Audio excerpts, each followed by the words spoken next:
Hi, everyone. Welcome to the Biz Dev Podcast, the podcast about developing your business. I'm David Baxter, your host, and I'm joined, per usual, by Gary Voigt. Today, Gary, for those who are listening, watching the video, it's glowy head time. We're recording this in the morning, so I look like I'm stepped down from heaven because it's just, yeah. So you look more like Thanos at the end of Endgame, right before he gets the snap. Then, man, you must be talking schmack about my chin. That's what I think you're doing. You're saying I have a lumpy chin? That's no, rude, it's the man. lighting. You got hard lighting on one side, and then you get you have a very strong defined jaw area that looks like Thanos. I'm inevitable. That's what you're saying. That's all I am. All right. Inedible. Oh no. That was so bad. That should be edited out. That was so bad. That out. Yeah. Wow. You get that demerits. was almost a David caliber joke. That was pretty bad. Yeah, cut that. Oh man, that was like my stepdad caliber joke, dude. That's where that went. Anyway, more importantly, we are joined by Jordan Peace, who is the CEO and co-founder at Fringe, which is, I have no idea, so I'm excited to ask. It's a great name for a company. I know it has something to do with human resources outside of that, but I want you to tell me first off, hello, welcome, Hi. thank you. Yeah, hi guys. I'm loving listening to you guys making fun of each other already. This is good. I've been the voice laughing in the background in case the listeners were wondering. If it doesn't all get edited out, but yeah, don't worry, you'll hear more. It won't. We're going to keep that nasty joke so I can make fun of you for about that joke for years because that was so bad. It was. I'm inedible. It was. Anyway, Jordan, tell me about Fringe so that I can be enlightened. Yeah, absolutely. So thank you. I appreciate the compliment on the name. The name is very intentional. Fringe, as in fringe benefits. Fringe benefits go back a long time, and traditionally have been for the executives of the company. It's the jet, it's the car, it's those sorts of things that are like the fringe benefits. Well, we took that concept and said, what if we were to democratize fringe benefits and give them to all employees, right? And so we started to think about what would make an impact in employees' lives right now? Because as you guys probably know, running a business, traditional benefits are all about delayed gratification, right? If I get sick, I've got a benefit for that. If I get disabled, I've got a benefit. If I die, there's life insurance. If I turn 65, I can cash out the 401k. Yay. Everything's for later, and bad stuff has to happen, right? So we actually built a marketplace full of services that meet needs now in everyday life, right? Like whether it's listening to Spotify, your company can buy your Spotify. Your company can buy your Hulu. Your company can buy your massage membership or your gym membership or your childcare or whatever the case may be. And so we offer those, what we call lifestyle benefits, on our Fringe marketplace so that companies can connect to their employees in a unique way and give them services that meet needs right now. That actually sounds really cool. Man, yeah. No, I'm already looking at, because you're speaking to me on a very deep level, because we try to give, we have weird benefits for this kind of same exact reason. So one of the benefits we offer is free maid service. Yeah. And I stole that from some startup. It was an article I read, so they didn't tell me who the startup was. But the executive said, I wanted a benefit that benefited the family, not just the employee. Because as you were saying, that most of them are just the employee. And so it's funny. And one of our employees, so this is inside baseball, when we interviewed a guy for a development position a year or so ago, great candidate, went all the way to the end. Right at the last step, he got swooped up by another guy, a friend of his, offered him a job. He's like, dude, I got to take this. I love you guys, but I'm out. Okay, bummer. We hired, moved on. A year later, he gets laid off from that company. We, long story short, needed another hire because something else, different guy, didn't work out. And his wife says to him, hey, what about that company that offered maid service? Wow. Yep. And that is why he reached out to me. I didn't reach back out to him because I didn't know he was on the market. And he reached out to me and goes, hey, do you guys have a position? I was like, well, as a matter of fact, a guy just quit. That's a whole thing. They didn't quit. We hired a guy. This drives me nuts. This has nothing to do with anything we're talking about. But now I'm mad because I'm thinking about this guy. This guy. Let it out, David. This guy comes on board. We hired him, did the whole thing. We have a ridiculous vetting process. And he got through all the layers. We hire him, offer letter. He works 2 weeks, says, hey, man, I have to leave. Guy who I applied to a month before I met you just offered me a big pile of money, and I'm going to take it. And to make matters worse, my wife does our HR, and as a remote company, we have every time I hire someone, they're in a different state because they're all U.S. It's a based. lot of paperwork. And the paperwork is insane. So this guy was our first dude in Nevada. Right. So my wife did all of this work to get him set up in Nevada. We paid him one paycheck, and we are still dealing with Nevada as of now because we're ending that first year. So anyway, there you go. I'm sorry. But back to what you're talking about. So I love this. So we do all sorts of silly things, and I'm wondering if we should just use you guys instead. No, this isn't a plug. I didn't know clearly I didn't know what you did before. Right. You said that. You admitted that up front. I have no idea. And David just said that he's going to start paying for my Spotify. So that's what I heard. Did not. What?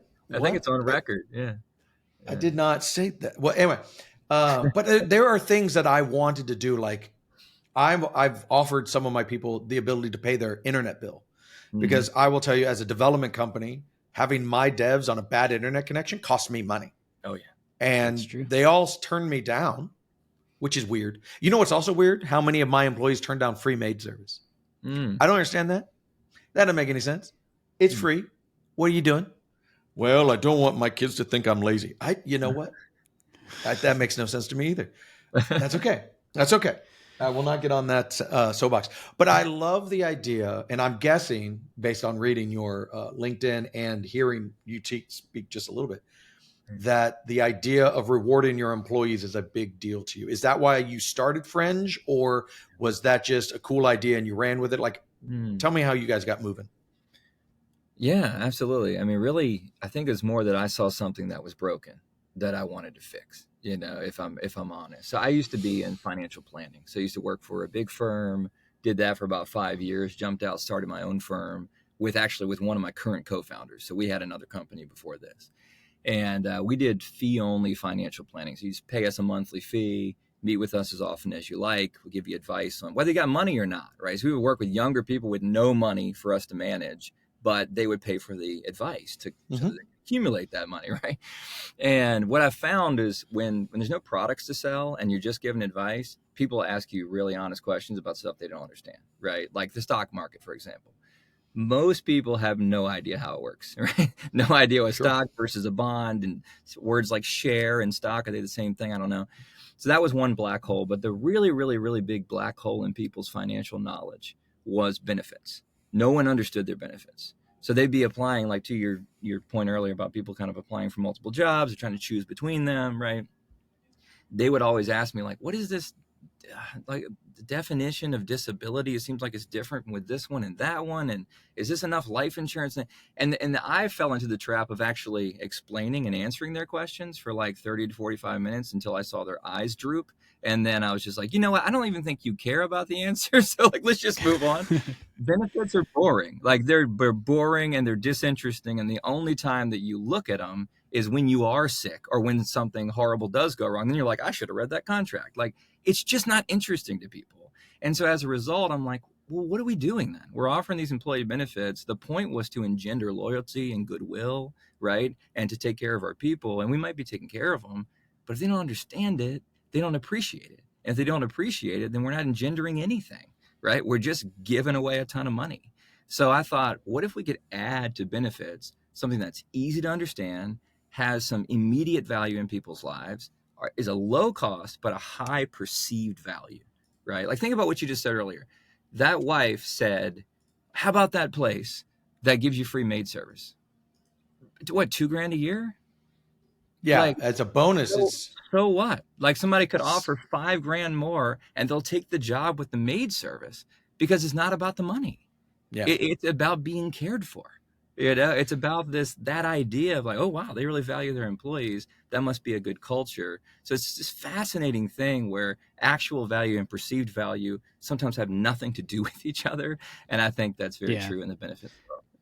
To go off that, like the actual and perceived, I think a lot of it is just like you said, some of the benefits that big companies offer seem to be hidden because unless you sign up for them when you start, and then maybe once a year when you have to renew stuff or you get a little note from HR, but they're just in the background. The smaller little things that you say, like they're in your face all the time. And whenever they reoccur, you're like, oh yeah, that's cool. I don't have to pay for that. That's given to me. Yeah. Yeah, exactly. Exactly. One of the things, so I'm in a business group called C12. And I saw on your LinkedIn, you're in a couple of business groups, Forbes and whatnot, which I didn't even know were business groups. Very interesting. And Anyway, Fast Company. All that. and Fast Company, right? I didn't know that they had their own things. But one of the things that a lot of those guys that are in my group have guys out in the field, ditch diggers, for lack of a better term, doing manual labor, cleaning things, picking things up, whatever. And they're paying an hourly rate. Mm-hmm. And he goes, I want to give them good benefits, but they don't care. Mm-hmm. They want the only number that they care about is that dollar per hour. Mm-hmm. He's like, I can give them, he's actually done the math. He's like, with you add up let's say they're getting 15 an hour, just making a number up. Mm-hmm. I'm giving them an extra $5 an hour in healthcare every year. Right. And they will take the guy that gives no healthcare, but 16 an hour. He says, I lose guys like that all the time. Mm. And he's like, that drives me crazy because I'm trying to care for them, but they don't care. Right. Either they don't understand, like you're saying, yes, or to them, it's like, it's so in the back of their mind. It's like, we have long-term disability. Yeah. And the only reason we have long-term disability is because my father was one of those guys who said, I'm going to work till I die. Mm-hmm. Right. That's not uncommon in the older generation in particular. And the problem is he got sick before he died and he's still alive. And so but he couldn't work anymore. The sickness was bad enough that he had to stop working way before. He was only I think he was like 73. I mean, he was retirement age for sure, but not 95 or something. Right. No. And so he couldn't do his job anymore because it just physically couldn't do it. And he had nothing at all. Now, in his case, long-term disability actually wouldn't have helped, but it made me think of me and my team. Right. And if I couldn't work, what's the plan B? Mm-hmm. And that we're like, dude, there isn't one. Because I'm not old enough to be able to retire right now and have a pile of money. That's not reality. Right. So I need something to take care of me and my family, more importantly.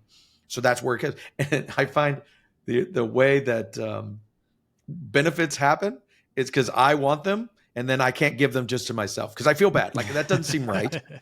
That doesn't seem right that only I get them. But so it rolls downhill, and and that's good. I guess I technically could give it to myself, but then it becomes very fringe, like you were saying. And then and this is my next question for you when it comes to fringe.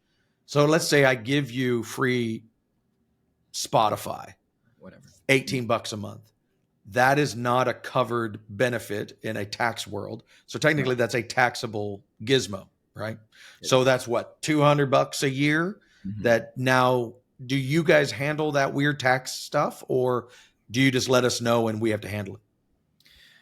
Kind of depends. We might be tied into your HRIS or your payroll system, right? We might not be, right? It just depends on the size of the company, how sophisticated the HR department is, and so forth. But what I see most companies do is just gross up wages at the end of the year to cover that, and so that there isn't any tax ramification to the employee, obviously. But yeah, it's one of those things like, hey, if we could get that lifted at some point and expand the definition of covered non-taxable benefits, like that'd be really cool. But it's going to be decades. Oh, sure. Yeah. I mean, that's a mountain to climb because it's like what you think is necessary, someone else thinks is a luxury. Well, okay, that's fair. But taking care of my people is what matters. And if the problem is all these laws exist because there's some scuzzbag up there who says, you know what's a fringe benefit? A beach house. That's what I should get, and that should be a taxable thing. And that's why all these laws exist, because of those people. I had a question about you started in 2018 with this?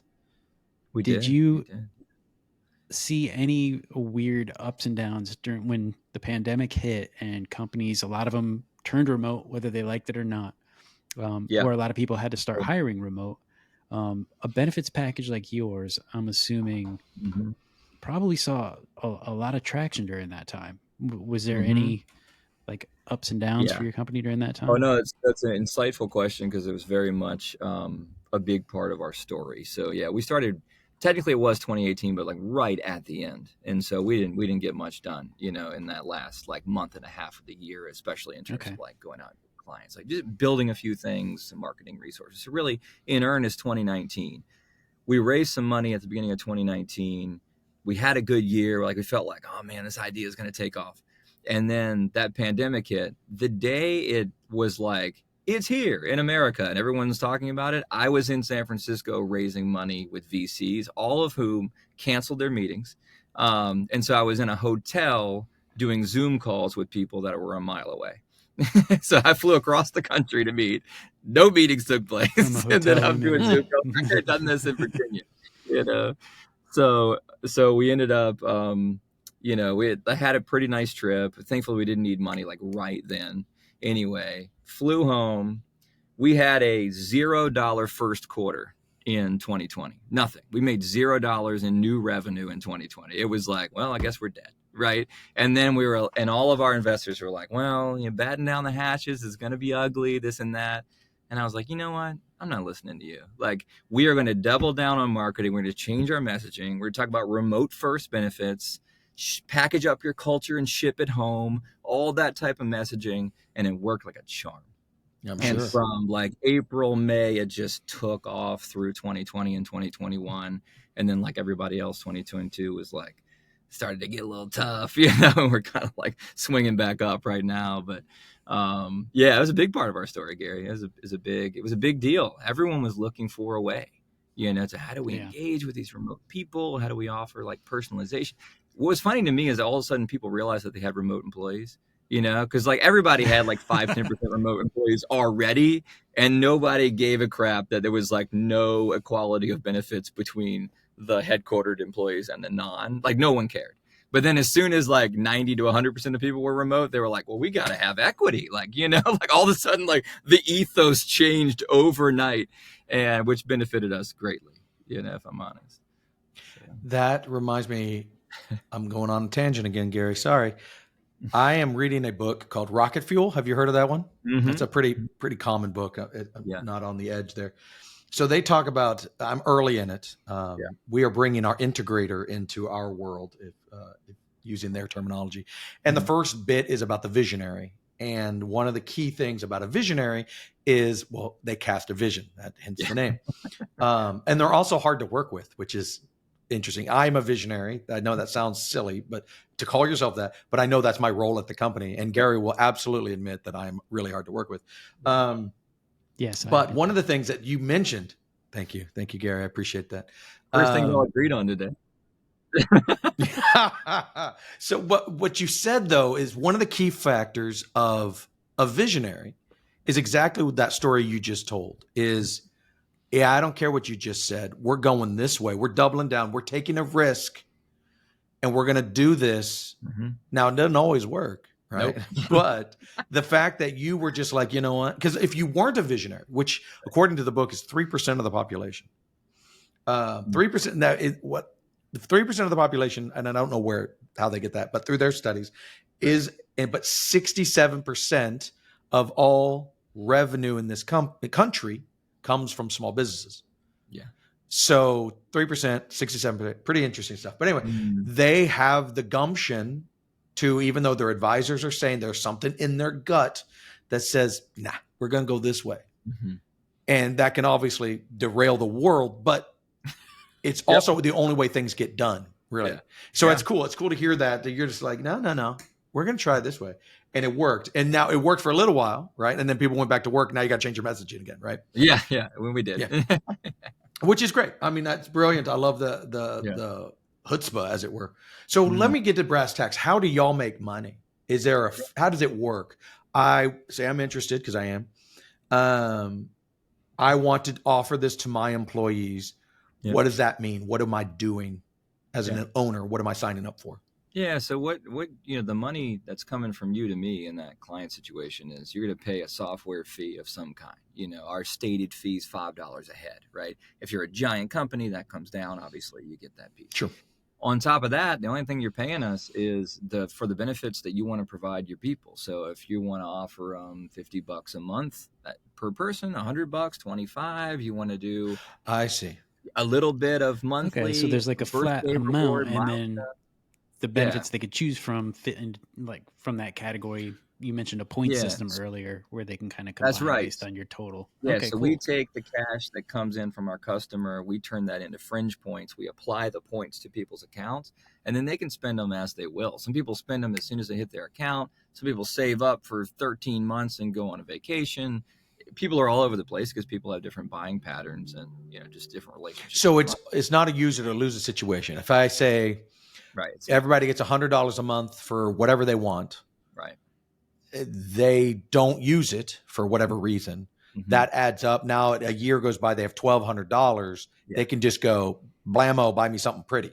Yes, and it's cleaner to do it that way too, because it is taxable money to the employee, at least initially, right? So I always advise employers to just treat that like money spent. You bought them those points, and even if in the rare situation they leave your company, they still have some points in their account, let them have it.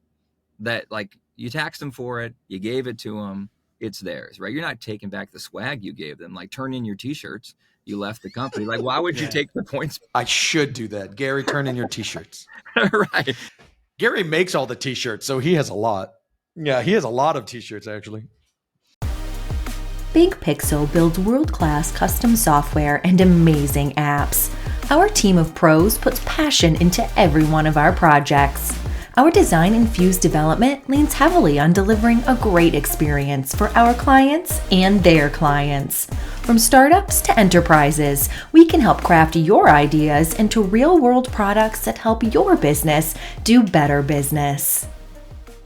Say I have 10 people, and I say they have $100. You would take $50 for you and $1,000 for them out of my account every month. That's right.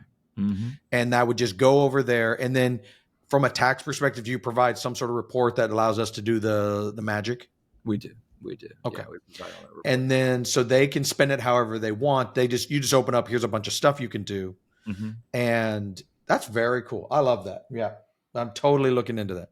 We got a relationship with a couple hundred different brands, and so we obviously can make some margin on we're not marking anything up. Nobody's paying more than retail for anything they're getting on the Fringe marketplace. Sometimes they're paying less, but there is a margin that's pre-negotiated. That's what I was going to ask. If you have a little bit of bargaining power with some of the companies you offer benefits with, if you're bringing in the possibility of like 100 200 people becoming subscribers or whatever to their service, right, you get a little bit of a discount. But you don't. So if it's $15 for the Spotify family plan, you secretly or not so secretly agreed. You work with Spotify, behind the scenes, say, hey, I might bring you 1,000 people over the next year. Can I get it for $10? And they say, cool. It's still $15 and you're keeping that $5. That's I assume. Right. Yeah.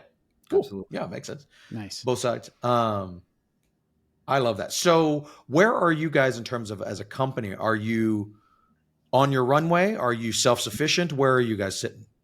Yeah, we're like within a year from self-sufficient, probably at this point, right? So we've raised a few different rounds, including our Series A about a year ago, which was 17 million. And we're at a place now where it's all about scale. It's all just like, okay, everything works, product market fit. We know who our best customers are. We know what people are going to buy. We got the brand relationships, like everything's set. It's just like, how do you get to, tens of millions of users as fast as possible?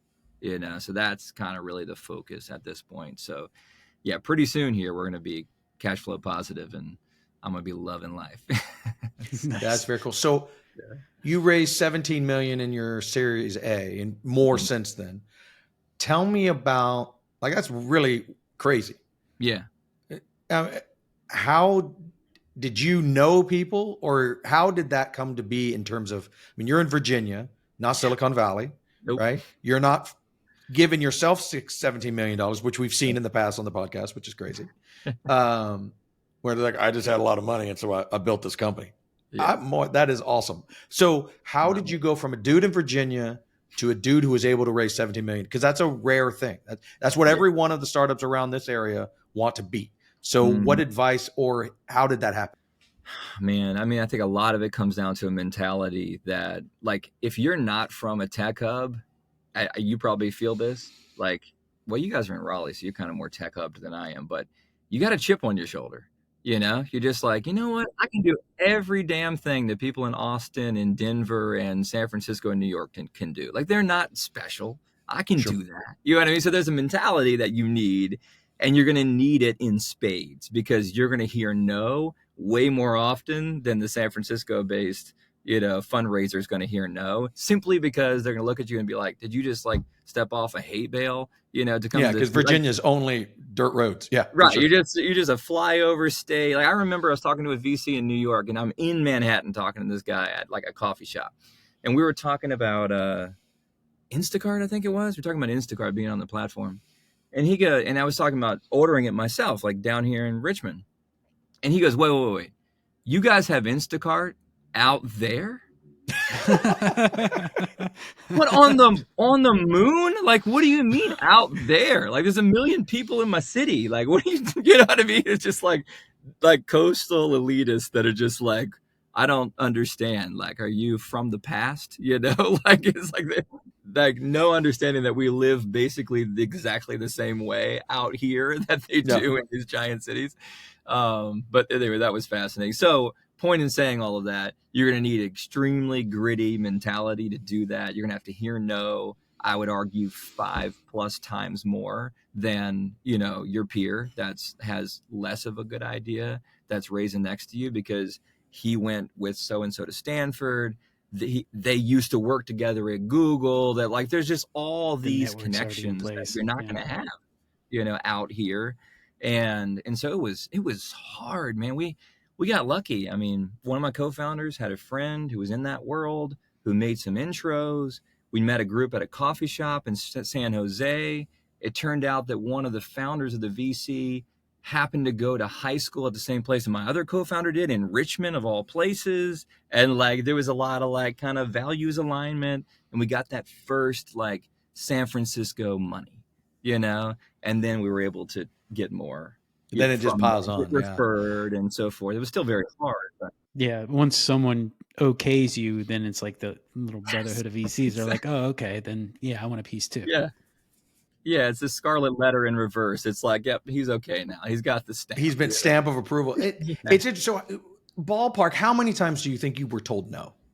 Oh, just in the Series A, it was like between 40 and 50, and we're talking like hours with each group. So I bet it was 100+ wasted, so to speak, hours to do that raise. And that was the third official raise, and we did some other like angel, and, so a lot. I mean, a couple hundred times I'd say I like have heard no. Well, and I think that's good to hear, because I think it's still the mentality, especially, I mean, you were raising money in a sweet time for raising money. And doing it now, I imagine, is 2 times as hard, because now the stupid money is gone, as I like to say. The crypto money has left the building because they all realized that was dumb, and now money costs something, right? And so it's even harder now. So that number is going to be even higher. But it's important to hear that even when it's, quote, easy, right? And I put the big old quotes there. It's still hundreds of hours, dozens and dozens and dozens of no's, and you still are a success story. And that's important to hear. And I think that's worth mentioning. It's raising money is such an interesting thing, because if you have one of those names, which there's probably 100 of them that people know, and they just turn on the spigot and they just fall into them. I remember Stuart Butterfield did an interview. He founded Slack forever ago. And he was raising money in the mid 2010s. And they're like, why are you raising money? You just did a year ago. And he's like, because it's cheap and because it's here. And I might need it. He goes, we run our company. This was during an interview. He's super frank, which is why I really enjoy listening to him talk. He's like, we have enough money right now to run for a decade. The way that we are running right now, our runway is literally a decade. And we're raising $2 more billion because it costs us nothing. All I have to do is say I'm interested, and people just, and they fall in. And and that's where I think crypto was kind of falling into that. I have a friend of mine that went and did NFTs. And his buddy had started 6 months ahead of him. And he's like, I made $1 million in 6 months off this stuff. It's come on. And he's like, he hired the guy. And then what's crazy is NFTs fell off the planet as God intended. But they still were able to raise another $1 million like in January of this year. Jeez. Because there was some dude who was still drinking the stuff about NFTs, even though clearly in January 2023, that stuff was gone. Right. Like this was a punchline already. We had been making fun of them for a good 2 years. But it's interesting. Basically. They still got another $1 million. Yeah. It's crazy. And like, I know people who have great ideas, who have all the stuff you want, have that drive, et cetera, right? But they're here, which is interesting. Like that you mentioned, but they can't raise 100,000. Right. And you're like, you're just going to throw money like it's just nothing at this horrible idea called an NFT. Yeah. And this guy over here has really got something, and you won't. I find that really fascinating. But that chip on your shoulder is real. I mean, I do a lot of mentoring, a lot of startup stuff, and that's just even here we're considered a second tier city, which is actually good. We actually consider that a good thing, but it's not San Francisco, right? And I think the difference, yes, you're right. The developers, the entrepreneurs have everything that those guys have, except one big thing, and that's access. You can go in San Francisco and get your daily coffee and just start talking to your buddy, and the guy just happens to overhear you talking about it, and he's worth $1 billion and he might invest. I mean, there's a guy who's new to the area here. His name's Bill Rawlings. Fabulous dude. He wrote a book called Startup Cafe. And it's literally a book about, he had an apartment over in Palo Alto, had an apartment over a cafe. And every morning, all the luminaries that you can ever imagine from the 80s had coffee there. Right. And he started multiple businesses, doing his crazy stuff. Because he's like, he worked with Steve Jobs. He worked with all these guys. He worked with the guy who helped found Next with Steve Jobs. I mean, just crazy stuff. And it's all because it's just there. It was just, you could spit and hit a VC, right? That does not exist here. Right. Period. There's like, in our world, there might be a dozen angels that are well known here. And they're like royalty, of course. Right. You have money you give away. Who can I be? Right. And that's about it. Right. There's a few venture farms and stuff, but tiny. Yeah. What I've noticed is nobody wants to go first. Right. So that's really the key, is to get the first check. And then because it's that stamp of approval thing. And nobody wants to look like an idiot, So I went to the first person we got a check from was my co-founder's dad. He wrote us a $20K check, like out of his 401k or something, he's retiring. Right. And then we were able to go get another 25 and then 50 and then another 50. But a lot of these people were like, they'd never written a check to a startup in their life. Like, first time angel, I'm doing it because I trust you, and that's it. And then I got referred into angels that do it more regularly. And then I got to those guys, right, that everybody knows about, right? And only a couple of them actually said yes, right? But then it was like, okay, well, now I got to go get institutional money. And man, I'll tell you, like, I shouldn't give this away because I feel like it's our secret sauce, but like, family offices are great to work with. You essentially have one GP, one super rich guy, and then 3 or 4 guys that work for him that just manage his money and find investments for him, right? And so there's no fund. There's no like, oh, it's a 10-year fund, it's a 5-year fund, it's a 7-year fund. Like, we got to get in and out in a certain, these guys don't care. Their timeline is death or beyond, right? So they're just kind of like, yeah, we'll get in. Sounds like a cool opportunity. They put no pressure on you. Like they're not trying to force you to raise more so that they can cash out. Like, there's none of that stuff that you might deal with a VC. And we have some great VCs too, don't get me wrong, but some family offices, man, cheat code. So family offices, correct me if I'm wrong, that is a wealthy person or family. Like Bill Gates, that's an extreme case, but there are much smaller versions. They're right around us too. Yeah. They are a wealthy person who has created a company that literally their job is to manage that wealthy person's money. That's right. I had an idea. Sorry, Gary. When I had an idea, so I got all excited about the power of compound interest, which everyone who's never really looked into that, just regular investing, blow your mind. If you take $10,000 and give that to your 18-year-old kid, you pay for their retirement if they don't touch it by the time they're 65. So I had this idea. hey, instead of when I was talking to my financial planner, instead of, and you're a financial planner, so you'll get this. I was. Instead of just leaving a big nut when I die to my kids and they become useless slobs, what if I set up a thing that the money, let's say it's $1 million, just for easy. And that $1 million, whatever interest it gets, bleeds out and goes to my children. Right. They get the interest. Yeah.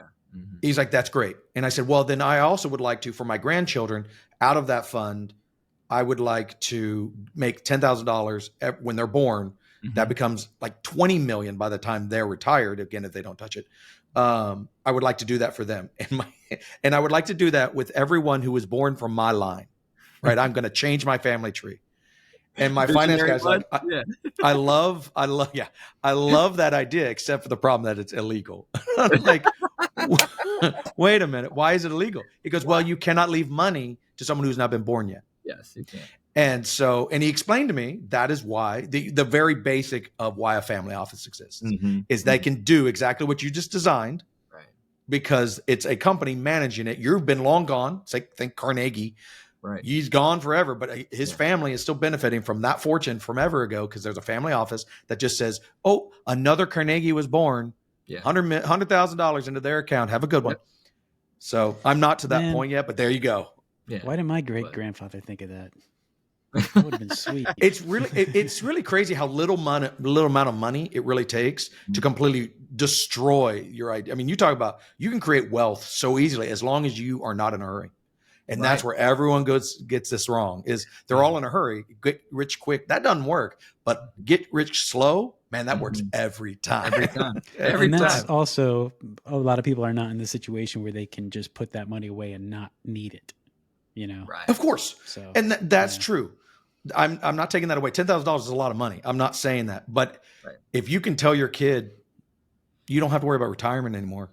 Mm-hmm. Like I just $4 million, $4 to $5 million is what $10,000 turns into ish.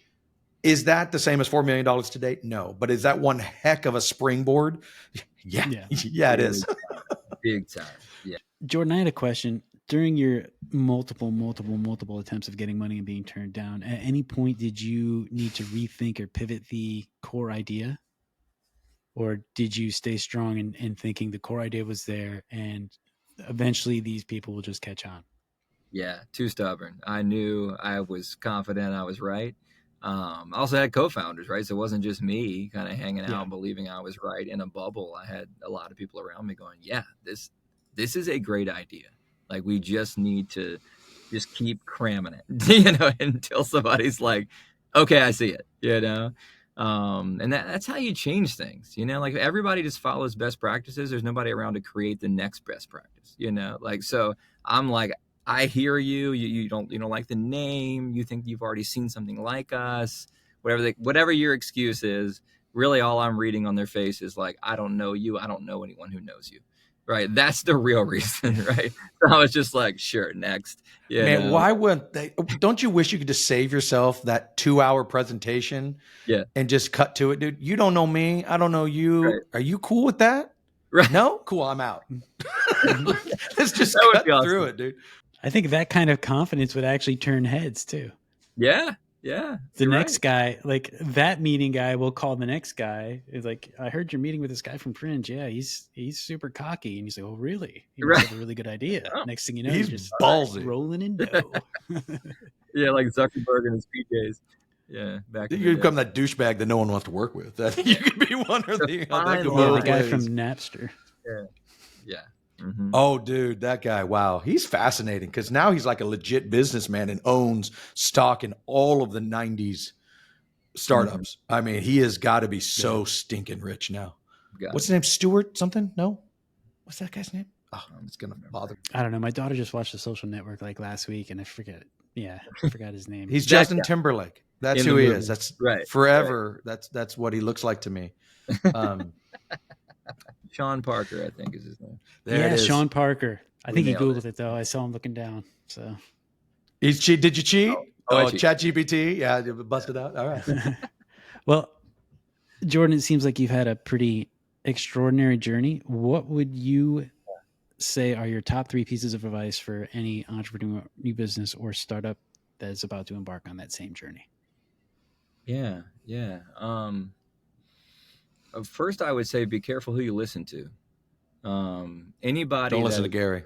Yeah, I mean, not just from a standpoint of like how smart is this person, but there are people that will hear your idea, hear your elevator pitch, and respond and think that they know exactly whether or not it's going to work and what you should change, and they just like to hear themselves talk, you know. But as a new founder, you're very insecure about your idea. You know, like any negative comment from anyone, you're just kind of, you want to be like, I don't know, maybe I was wrong about the whole thing, right? So like it takes an enormous amount of stubbornness and confidence to kind of go like, I hear you, I'm gonna go ask somebody else.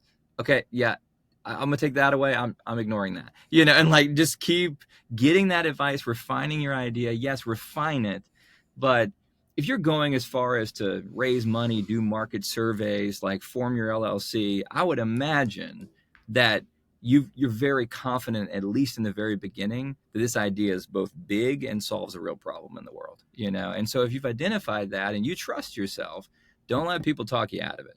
You know, don't let people kind of talk you down to like, I don't know, like maybe you should pivot this way or that or adjust. Somebody's got to be the visionary, you know. And if that's only 3%, then that means 97% of the advice you're going to get is probably naysayers, right? So you got to be really careful who you listen to is probably the first thing I'd say. You know, secondly, anyone and everyone who loves you is the first person you go to for money, you know. And it doesn't matter if they write a check for $500 or they write a check for $500,000. They don't have to be rich, you know. They do have to fulfill some legal limits, and there's some stuff, right? And you can always, you know, do your Kickstarter route if you want to, but just go get some money.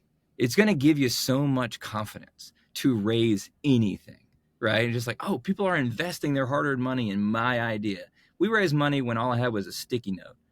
We hadn't even built anything yet. It was just like I had a deck about an idea, and we raised like, I don't know, like 150 grand on that, something like that, which was like, hey, I could like pay myself for a while. That was really cool, you know? And it's such a confidence builder to raise a little bit of money. And then you have people that have a vested interest in your idea, and now they want to make connections and they want to help you out, and they'll do anything you ask them to do because they just gave you their money, you know. So that you naturally got advocates and evangelists for your idea because their treasure is in, right, so to speak. And so that's a big deal too. So raise money early, even if it's a small amount. Be careful who you listen to. And then the other thing is, and this is counter to most advice I've ever heard, but I'm going to write a book someday called Only Go Into Business with Your Friends, which is the exact opposite advice that people... I was about to say, I've heard the opposite about 8 million times. So that's really Yeah, interesting. And that's a whole nother podcast. Yeah, because when it comes to co-founding a company, you got to have as much trust in your co-founders as you have in your spouse. I mean, you got to know for a fact if like they got your back, they're going to represent you well to stakeholders, to clients, to the board. You know what I mean? Like they got to be really great men or women, you know, that you trust implicitly. And I've benefited so much from that. Like we've been doing this for 5 years, and I still have some like non-gray hair left. I still like can be able to sleep at night. I'm not on anxiety medicine. And the only reason for that is because I have co-founders that I genuinely trust, you know. So I could take a week off, 2 weeks. I don't do it very often, but I can. And like, I know the business is okay, you know. So just I'd say hire whoever, hire somebody you don't even like, hey, who has a great skill set, and then maybe it won't work out, maybe it will, who knows. But when it comes to co-founding, when it comes to partnership, do not get into business with somebody that you're like, I'm not sure. Like if you're not sure now, you're really not going to be sure in a year or two. And I've had that experience too, where I kind of got into business with somebody I didn't trust, and it was a disaster. So I've seen both sides, and I'm pretty confident, you know, you should get into business with your friends, or at least people that you really trust. Talk about a tangent. Getting into business with your friends. You just described 90% of how the skateboarding industry was built. Yeah, that's true. That's true. Yeah, a lot of niche industries like that, they come from one neighborhood, one city, one group of friends, you know. Think about one of the most successful YouTube channels in the world, Dude Perfect. You know, all those guys like went to college together. And one of you went to A&M. Those guys went to A&M, I believe. Yep, that's right. Yeah. At least some of them did. Yeah, I went to A&M. Yeah. They're in Dallas. They're like heroes. It's That's really, right. everyone loves Dude Perfect in Dallas. Yeah. Right. And how many guys have, well, mostly guys, have followed suit and have done all the bottle flipping and the like they're the most famous of those. They started an entire industry, you know, from a college house, you know. So it is a lot of times exactly like that. It's just like people who love the same thing and like each other a lot, and they can change the world. You know? Those are great pieces of advice, man. Gary is very hard to impress with the advice because we get a lot of it now. Sure. So we ask that question every time. And I love watching Gary's face. You can tell if it's good advice or not. He's like, dude. Or I've heard that a lot of before. times I prepare myself for, the textbook, motivational poster answers because I'm Dream big. Believe in yourself. Yeah. But don't give up on your dreams. That's right. Yeah. You can do it. Yeah. Believe in yourself. Good is better than perfect. Yeah. Another one. Yeah. That's actually a really good one. That actually is a good one. Yeah. Or good is the enemy of perfect. If anyone wanted to reach out and learn more about you, how would they get in touch? Yeah. I mean, Fringe, if you're interested in Fringe, fringe.us, just go to the website. It's probably the best thing to do. If you're interested in me, want to know any more of my story, anything like that, just LinkedIn. You know, there's not a lot of Jordan pieces out there. I'm pretty easy to find. So, yeah, just hit me up. I'd love to talk. Very cool. Well, thank you so very much for joining us. This has been an absolute blast. Yeah, it's been a great time. I appreciate you guys. It's been a lot of fun. I really, really enjoyed it.